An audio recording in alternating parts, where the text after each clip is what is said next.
Hi everybody, and welcome back to the second part of our series on all about our expediting trucking business. Yes, part two. The first part of the series, we went over how we decided to actually get into expediting, the process we went through to leave our former life behind and get into this. Our empty nest. Our empty nest. And today we're going to talk a little bit about the actual process. Once we had decided to do this, what we had to go through, some of the steps we had to get, some of the requirements we had both from FedEx and from the government to be able to do this. And we'll talk a little bit more about that coming up right after this.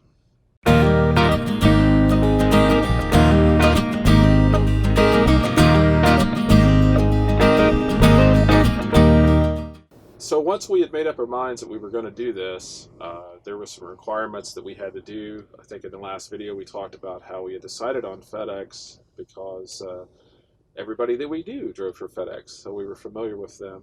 So the process started where we eventually got into contact with our, recruiter, sourcing specialist. I use my little finger quotes because they've changed the name of it now. It's essentially the same thing. But our recruiter at FedEx, we talked to them on the phone, got a list of requirements that FedEx had. And I remember this is us relating our experiences with FedEx Custom Critical of 8 years ago. So more than likely some things have changed. Different carriers would have different processes. I do know one thing that all carriers require, though. And that is?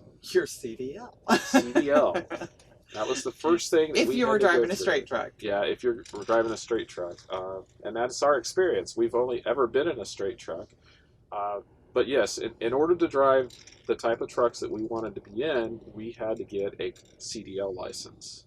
There are 3 different classes of CDL license.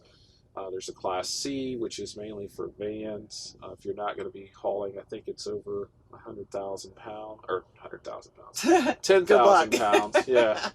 The license we have is a Class B license, and that allows us to haul commercial, drive commercial vehicles that with air brakes. You have to have a Class B, I believe, to have air brakes. And again, that's up to a certain amount of weight. Right. And we can haul straight trucks. You have to have a Class A license in order to drive a tractor and trailer. And truthfully, Judy and I thought about the Class A for about, 3 seconds? You may have thought about it. I don't think it ever crossed my mind. Judy never wanted to do it. My father drove a tractor and trailer, and I had driven a long time ago before you even needed a CDL license. I just had the chauffeur's license. So we decided to get a Class B. Now, I've driven trucks before in the past, and Judy had no experience driving a truck. So our processes were a little different. So I'll tell you what I had to do. Since I had driven in the past, I didn't really need to know how to drive a truck. How long ago before we started did you start driving? Or were you driving before? I drove when I was about 21 years old. So this had been a long time. You're going to show your age now. Yeah, I know. I grew up around trucks, and I drove my father's truck and everything. So anyway, since you were 21, you hadn't driven I had not driven or had a license before or after that. No, it had probably been 25, 30 years at least since I had driven a truck. So anyway, my process, I did not need to go to a truck driving school to learn how to drive a truck. I already knew how to do that. And so for me, both of our process with getting a CDL license started with the fact that you had to go and get a learner's permit. And with the learner's permit in the state of Ohio, which is where we're from and where our CDLs are from. Which, if you're from a different state, it may be a little different. Your process may be different. But this is our process, and this is from 8 years ago, so it may have changed. But our process started, we had to go get what's called a CDL learner's permit. And to be able to do that, we had to pass written tests. The state of Ohio required us to take a general knowledge test and also a test on air brakes. Because the license we wanted to eventually get was a B license. You have to have the air brake endorsement for that. Which, by the way, there are some websites that have practice questions on there, which I think you're going to include in the description. I'll put links. and we knew that we were going to be hauling HazMat. Now here's where it gets sort of murky. We can't really remember exactly if we took our test for the HazMat endorsements when we got our learner's permit, or whether we took that somewhere down the line when we went to get our CDL license. But anyway, FedEx required us to have a HazMat endorsement, and we'll talk a little bit about what we had to do to get that in a few minutes. But like I said, it's murky. It's been 9 years ago or whatever. We tried to do research. We tried to research a little bit too, but it's a little bit more difficult. So anyway, we both feel that we probably did take the HazMat test at that point in time, and so at what happened then, once we got our learner's permit, I went and took a refresher course on how to do a pre-trip inspection on a truck. That was a one-day course. I took it up up near Detroit, Michigan. Just went up on a Saturday, took the course, came back. I was to do a pre-trip. When you actually go to get your CDL license, to take the tests, there's 3 portions in Ohio, and I'm assuming it's the same way most other places. There's 3 parts to that test. You have to do a pre-trip inspection. You have to do what's called a skills test, or what we would refer to as maneuverability, where you have to get in the truck and you show the person that's giving you the test. Where all the cones come from. That you can maneuver the truck around. And then there's actually a road test, where it's just like you did when you were a kid and got your license. You get behind the wheel with someone else in the truck, and you drive the truck over a road course, and they say yay or nay.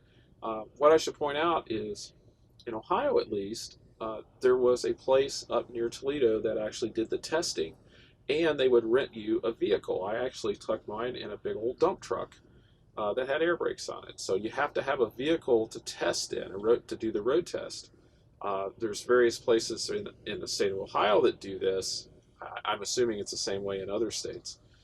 But for us, that was a good option. I think altogether to take the test was like $180 at the time. And I have updated prices to take it through the department, right, the state of Ohio, instead of going through a third party. But to be able to take that test, it was nothing that the state of Ohio actually. It wasn't a state-ran thing. It was a private company that did this, that was certified through the state to be able to test me for my road test, my skills test, and my pre-trip. So once I went through that and got my certificate that I had passed, then I took that to the License Bureau in Ohio, and I was able to get my CDL at that point. So that was my process. Now Judy's was a little different, because Judy had never driven a big truck before, and so it was a little different for you. So yeah.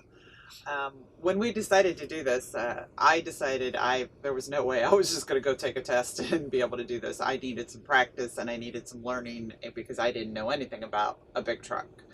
And so we decided that I would go to school. And so I went to the big rig trucking school up Akron area, around Ohio, which really I thought benefited me, because we went through a book learning course, just kind of like if you were 16 and were getting a regular license. We went through book work, and then we did some road time, and I can't remember all of the details of all of that. And then I was able to take a test through them, and they had a vehicle, and I practiced in a dump truck. So those of you who want to get a Class B, that might be how you practice too. That's what Jim took his test in, and that's what I took my test in, and what I practiced with. And this was a 2-week course that Judy took, and she actually stayed in Akron in a motel.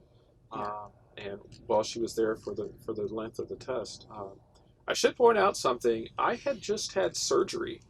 And so while Judy was in class, I was at home recuperating. And so I wasn't over there to see her and everything.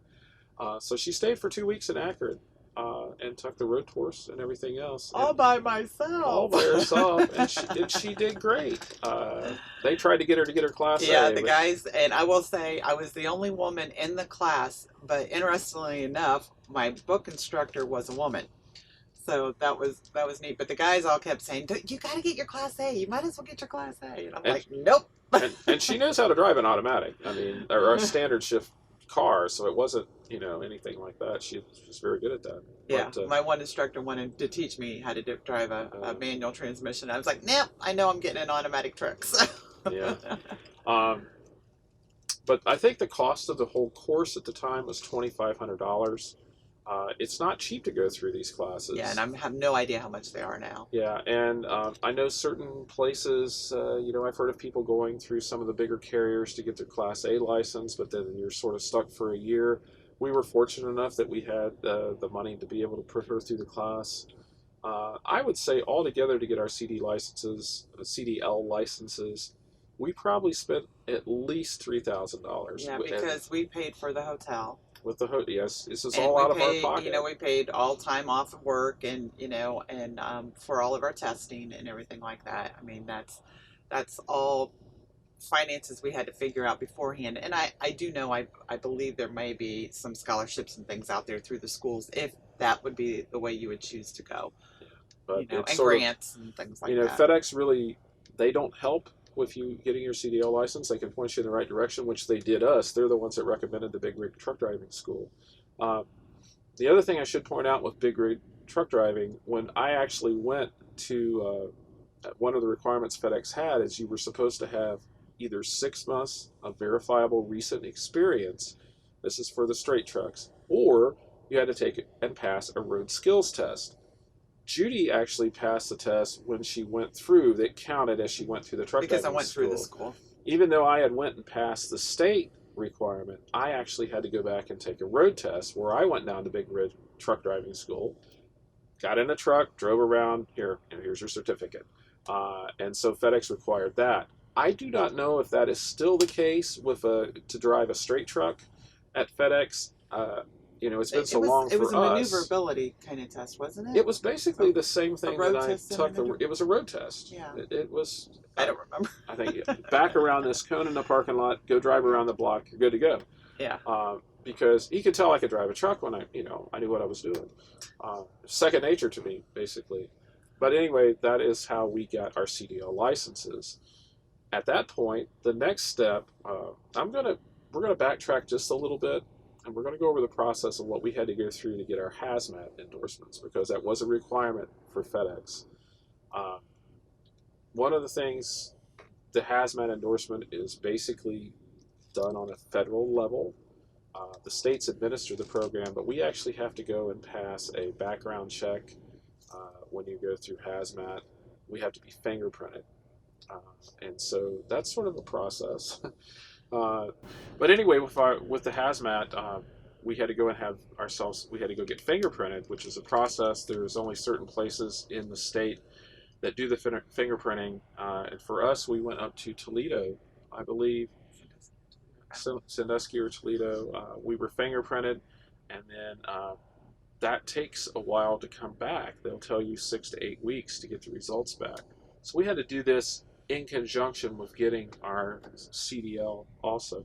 The other thing that we had to do before we even got our CDLs, and I'm sorry we're out of order, this has been 8 years ago, is we had to get a DOT fiscal in order to be able to get our learner's permit, we think.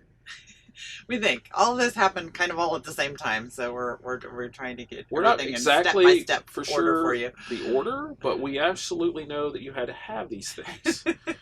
So we went and got a DOT fiscal, just like we do now. We have to have ours renewed every 2 years or so. So it was no different process then. Found a doctor that was certified to do DOT fiscals. And there's specific forms that have to be filled out for those Yes. DOT physicals. So Yes. just don't go and say, "Hey, give me a DOT physical." And there are only certain doctors and certain health clinics or whatever that will do them. And actually, they have tightened up the restrictions since we actually got ours. Back then, there was a lot more people that were certified to be able to give you a fiscal. In fact, I think I went to our family doctor in Sycamore. Yeah.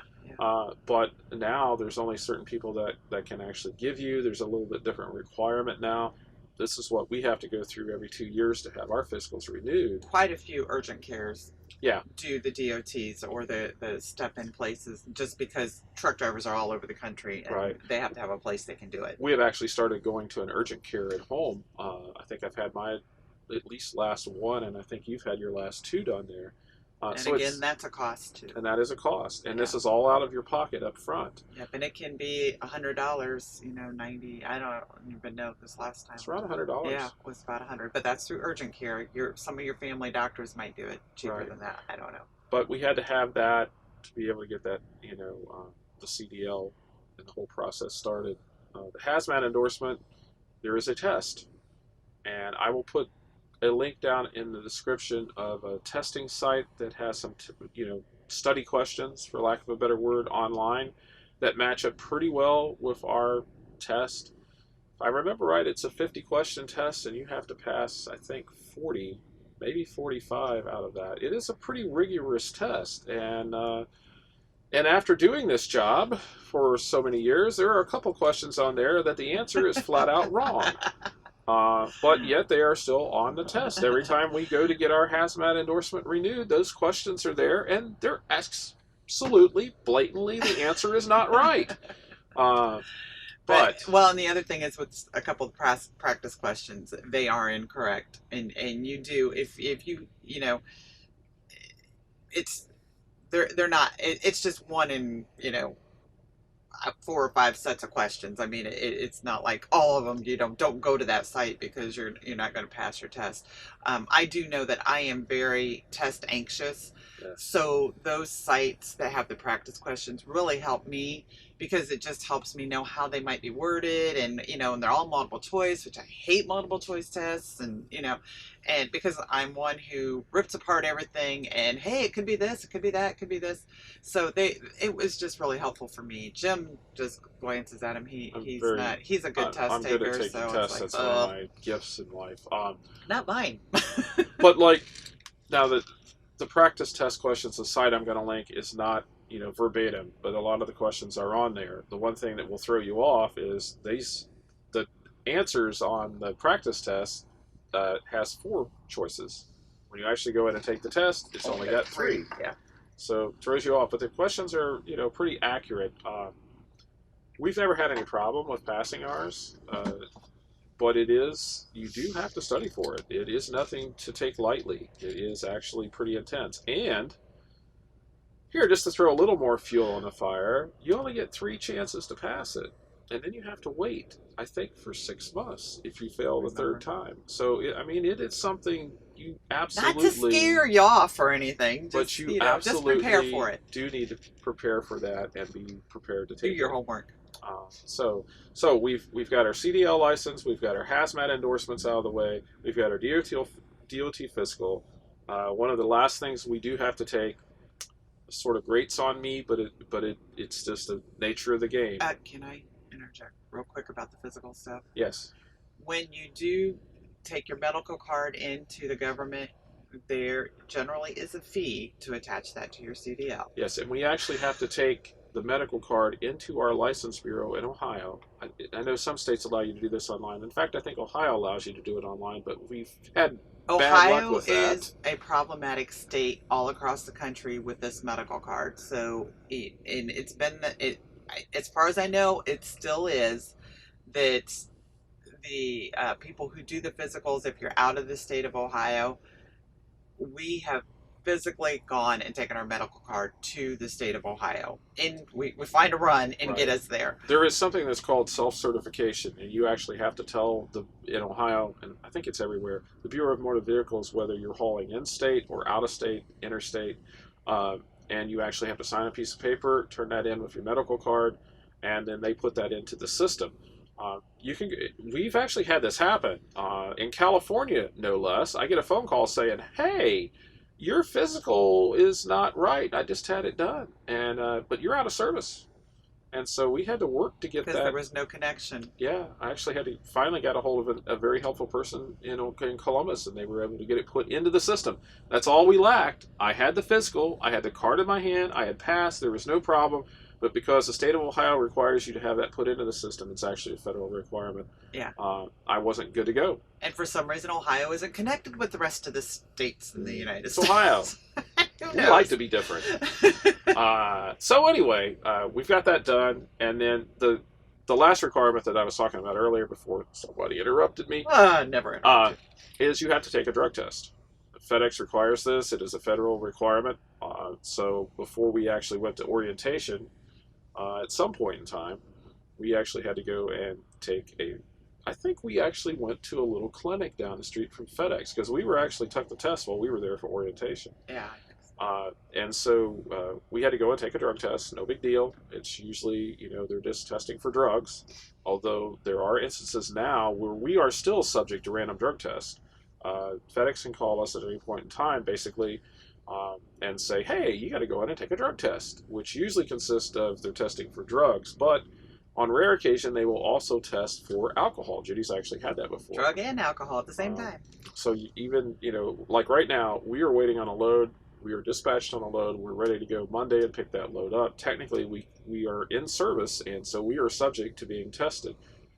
Most of the time, we are not tested when we're under a load, but it is possible, I've been told. So anyway, we had to go pass the drug test.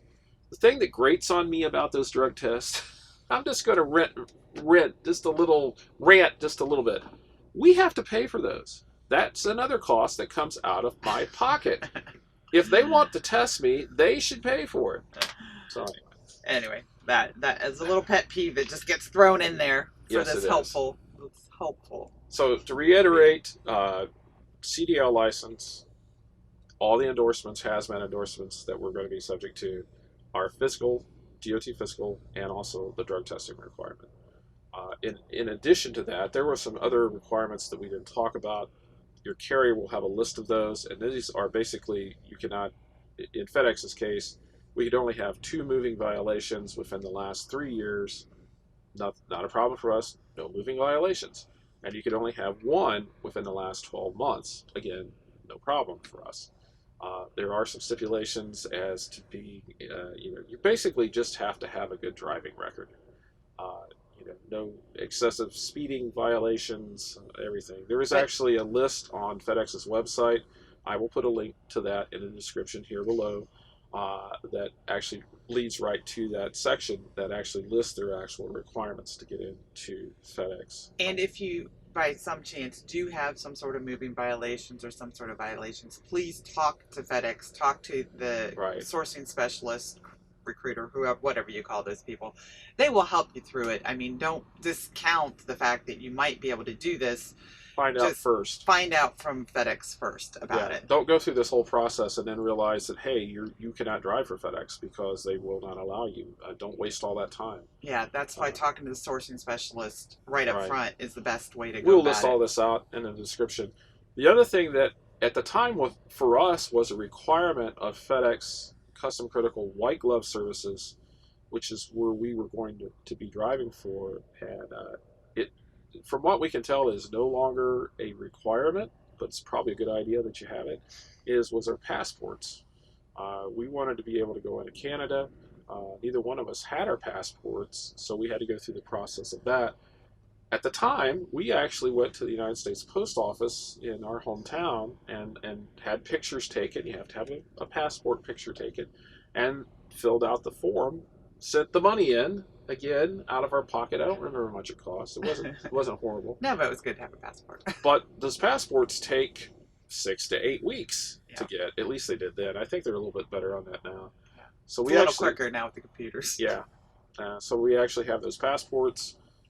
And so that was something that at the time was required. We don't believe that it is anymore, and it may not be required. I don't think it ever was required for surface. Yeah.